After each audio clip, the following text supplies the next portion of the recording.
Well, we certainly are getting confusing numbers from the jobs report the last few months. We only produced about 119,000 or so this morning, and the expectation was for what, 170, 76 or 75,000. That was what the experts wanted. 115,000 is not nearly enough.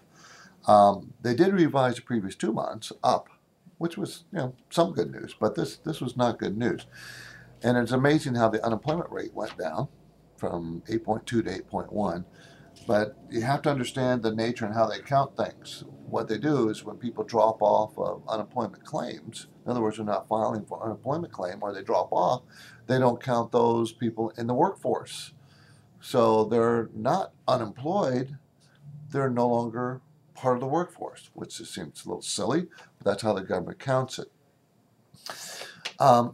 The real number is around 14-15% probably.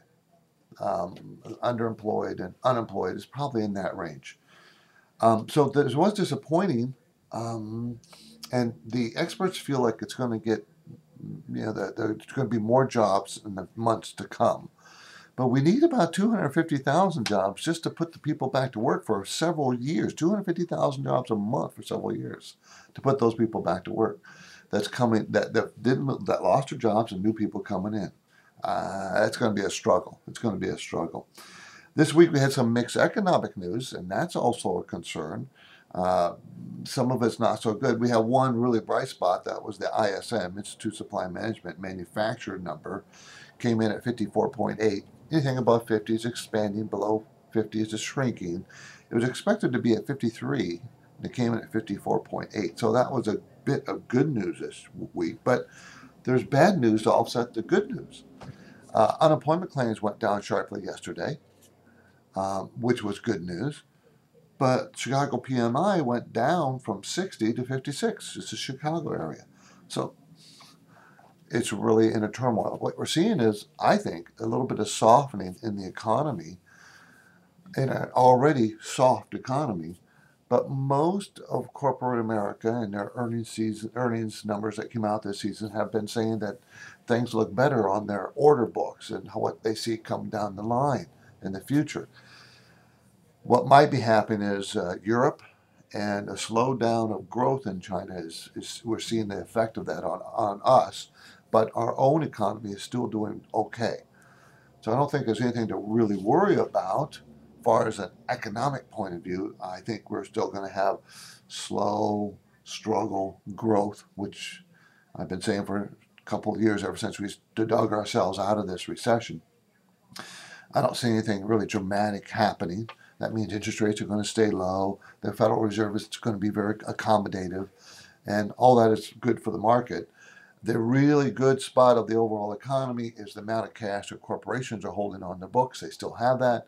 They're starting to spend some of that money. If they got aggressive spending that money, that really would help our economy.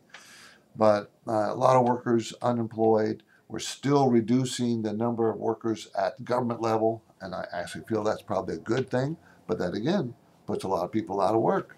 So, it adds to the problem. But I think that trend needs to continue. Therefore, we're not going to see huge job growth. Not. Anyways, what should we do about it? Nothing. There's nothing really you can do about it. Just watch it and look for signs of recession. I don't see any of that. I see signs of slowing down, but no yet signs of recession. Leading economic indicators still up. Interest rates are still very low and going to stay that way. There's reasons that they probably won't. China, India, Brazil, Australia, many parts of the world are lowering interest rates to try to boost their economy.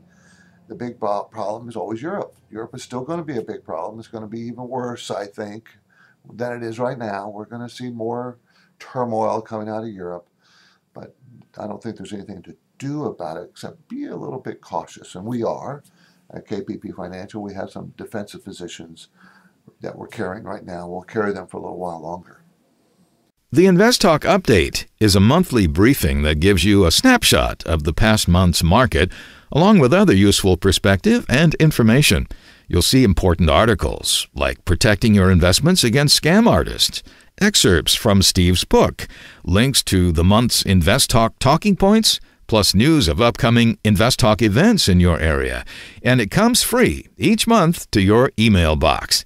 To get your subscription, just go to investtalk.com and click on the icon at the top of the page.